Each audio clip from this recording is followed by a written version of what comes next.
것입니다. Quý vị là những người được Chúa kêu gọi để trở nên thánh khiết trong Ngài. 두 번째는 사도로 부르셨습니다. Điều thứ hai là giống như sứ đồ Phaolô, chúng ta được gọi, Chúa kêu gọi để trở nên sứ đồ cho Ngài. 사도 바울은 자기 자신이 예수님으로부터 사도로 부름받았다고 고백하고 있습니다. Quý vị, sứ đồ Phaolô thưa với Chúa như này, tôi là người được Chúa kêu gọi trở nên chức sứ đồ. 사도는 무엇을 하는 사람입니까? Quý vị, Phaolô là một người đã từng làm gì ạ? 예수 그리스도의 복음을 전하는 사람입니다. Xin lỗi, Phaolô là một người đi truyền bá về phúc âm của Chúa. 여러분들 우리를 사도라고 부르지는 않습니다. Quý vị, mỗi người trong chúng ta không được nhớ Chúa kêu gọi cho cái phụ sĩ của bản thân mình. 여러분들이 전도사가 되고 여러분이 목사가 될 것입니다. Quý vị ở đây là những người được Chúa kêu gọi trong chức giáo sư này, ở trong chức mục sư này, có người được Chúa kêu gọi để trở nên người truyền giáo. 여러분을 사도라고 부르지 않지만 여러분도 역시 예수 그리스도의 복음을 전하는 사람입니다. Có thể là quý vị không được Chúa kêu gọi ở một khía cạnh này, nhưng Đức Trời này có sự kêu gọi đặc biệt riêng cho mỗi người trong quý vị để mục đích chính là truyền bá về phúc âm của Ngài. 그래서 여러분이 사도 바울처럼 사도로 부르심을 받은 것과 똑같은 것입니다. Quý vị là những người giống như sứ đồ Phaolô vậy, ông được Chúa kêu gọi để trở nên sứ đồ, thì quý vị cũng được trở nên Chúa kêu gọi để đặt để ở trong chức vụ Chúa dành riêng cho mỗi người trong quý vị. 여러분이 오늘 이 자리에 왜 있게 되었는가를 꼭 기억하십시오. Ngày hôm nay chúng ta hãy nhớ khoảnh khắc này, hãy nhớ lý do tại sao chúng ta có mặt ở tại đây ngày hôm nay. 예수님이 부르신 것입니다. Lý do chúng ta có mặt ở đây ngày hôm nay chính là bởi vì Chúa kêu gọi chúng ta. 예수님이 부르셔서 오늘 이 자리에 있게 된 것입니다.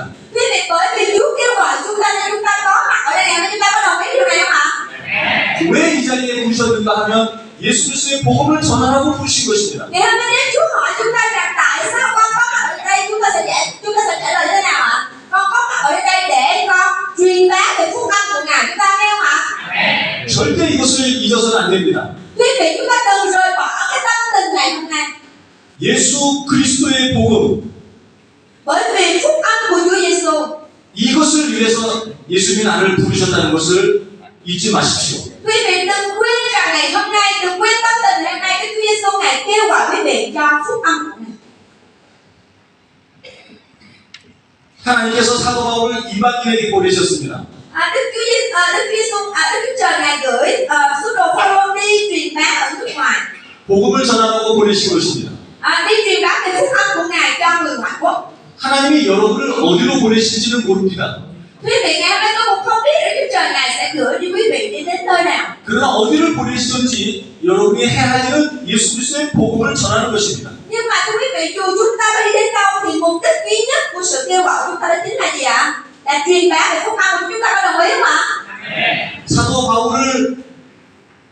바울을 사도로 부르신 것처럼 여러분을 하나님께서 사도로 부르신 것을 잊지 마시기 바랍니다. Giống như Đức Chúa Trời Ngài đã kêu gọi sứ đồ Phaolô như thế nào, tôi nhân danh Chúa chúc phúc cho quý vị sẽ không quên sự kêu gọi của Chúa ở trong đời sống của mình. 저는 언제 행복한가 하면 복음을 전할 때 가장 행복합니다. Trong cuộc đời của tôi, những cái giây phút mà tôi hạnh phúc nhất đó chính là giây phút tôi đi làm chứng về Chúa, là giây phút tôi hạnh phúc nhất. 저희 사도교회는 1년에 큰 행사가 3가지가 있습니다. Ở hội thánh Sa môn chúng tôi có 3 lần chúng tôi tổ chức những cái hội nghị lớn 3 lần. 다른 행사는 없습니다. 오직 3가지만 행사만 합니다. Chúng tôi có 3 lần tổ chức hội nghị. 겨울과 봄에는 해외 선교를 합니다. Đó chính là 해외 선교. đó chính là vào mùa thu và vào mùa xuân thì chúng tôi sẽ có những cái cuộc truyền giáo ở nước ngoài.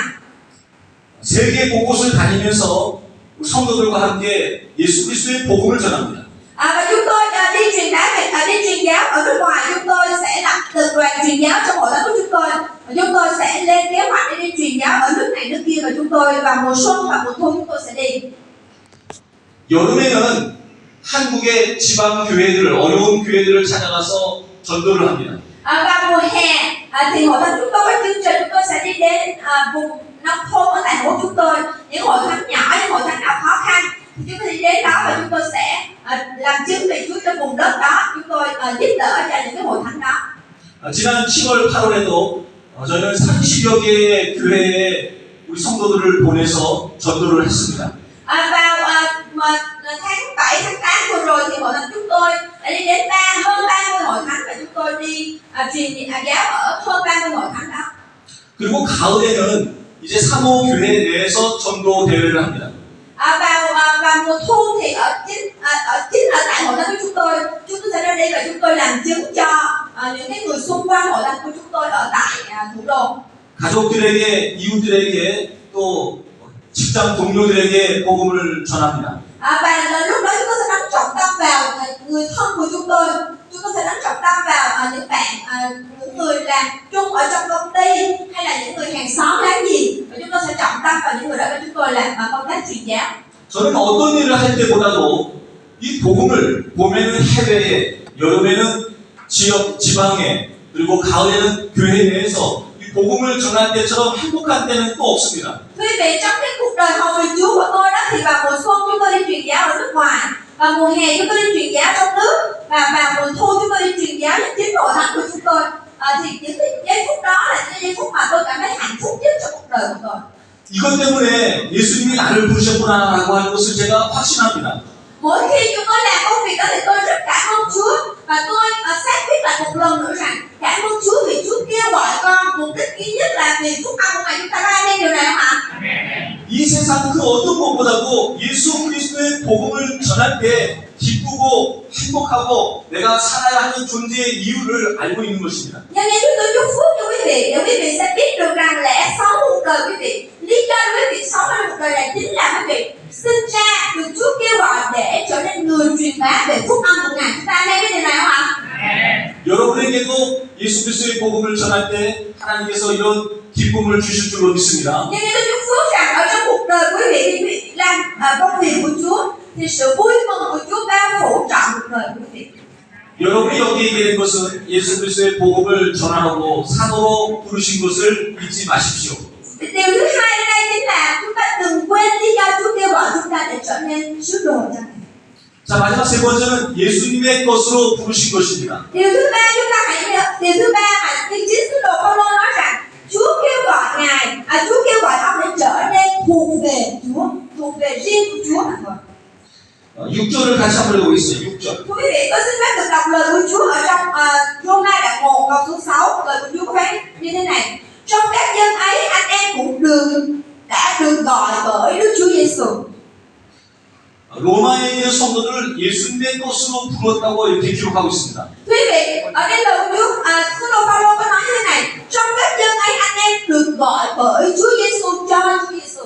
자기 자신도 사도 바울 자기 자신도 예수님의 것으로 부름을 받았다고 고백하는 겁니다. Điều này cũng chính sứ đồ Phaolô nói rằng chính tôi cũng được gọi bởi Chúa Giêsu, được gọi cho Chúa Giêsu.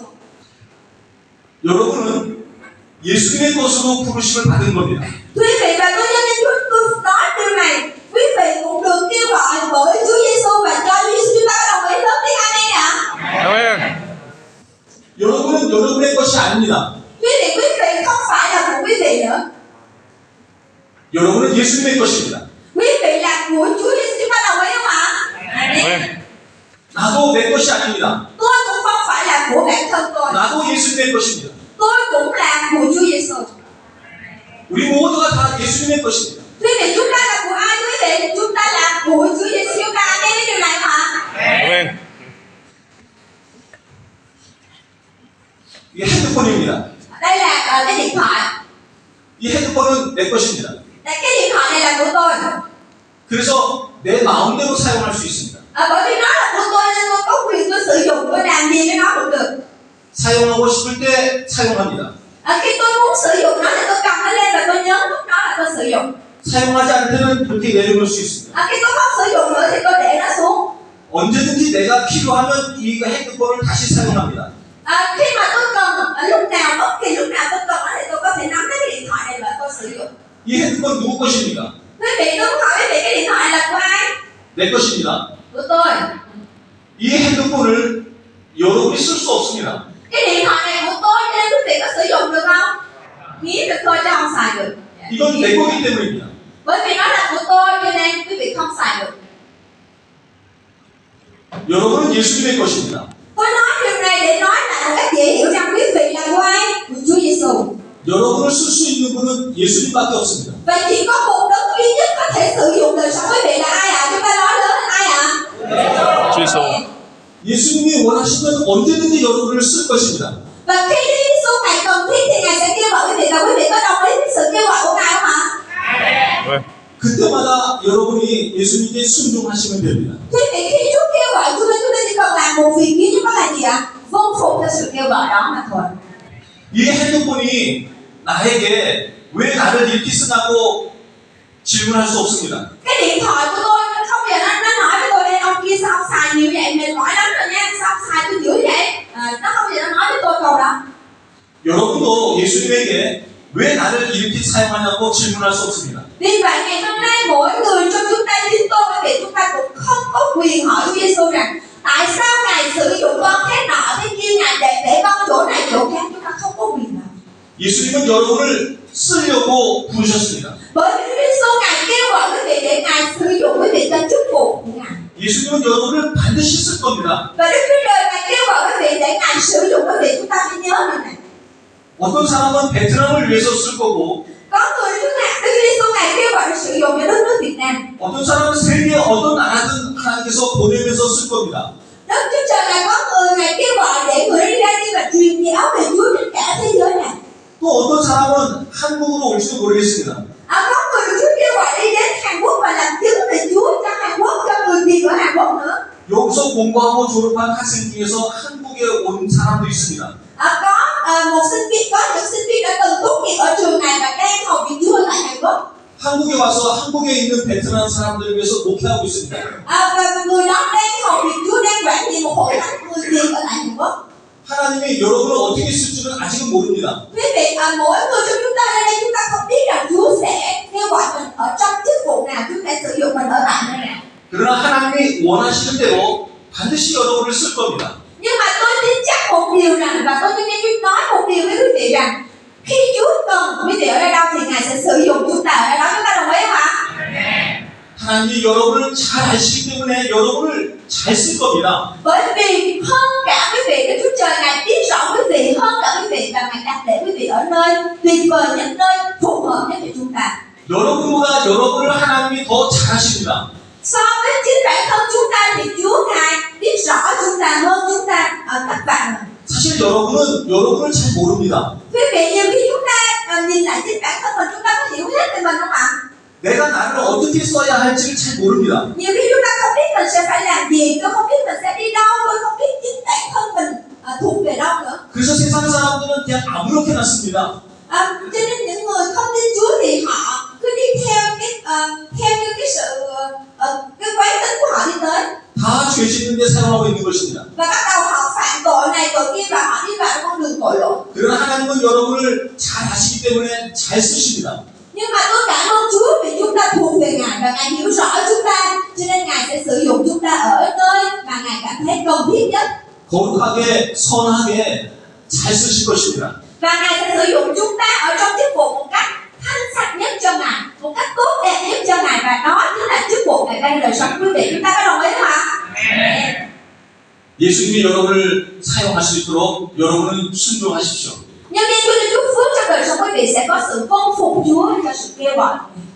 여러분이 예수님의 것으로 부르심을 받았다는 것을 꼭 기억하시기 바랍니다. Quý vị, điều đầu ngày hôm nay tôi nhân viên Chúa nói là một lần nữa rằng quý vị được Chúa kêu gọi bởi Ngài và chỉ cho Ngài mà thôi.